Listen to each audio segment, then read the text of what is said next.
民众党中配立委李金秀以这个国籍的争议继续。行政院正经强调，即中选会会当提当选无效之诉。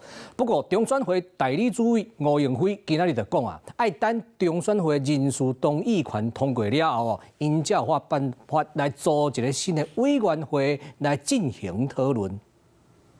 当局不知道有什么看法？面对提问，民众党立委李金秀无回应。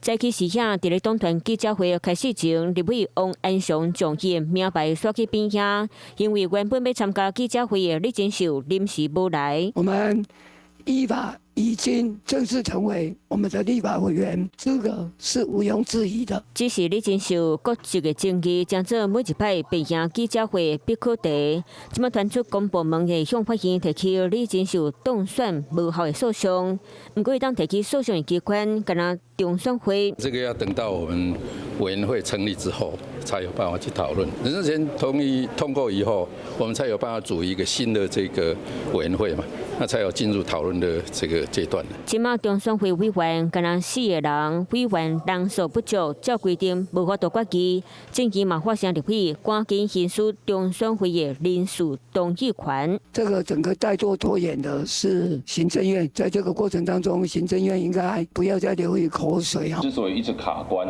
蓝白在立法院一直在排其他的议案，其实有很大的一个关系。所以呢，能够尽快行使同意权当然是好事。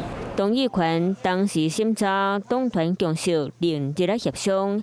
就算李金秀真侪摆强调家己早就放弃中国籍，不过刘玉辉讲会收集资料向中选会说明，同时避免后续搁再有中配背景的人参选，会和选务机关合作做好参选资格审查。Hello， 我是张新文。想要抢先掌握最及时的新闻资讯吗？赶快订阅、按赞、开启小铃铛，锁定华视新闻 YouTube 频道。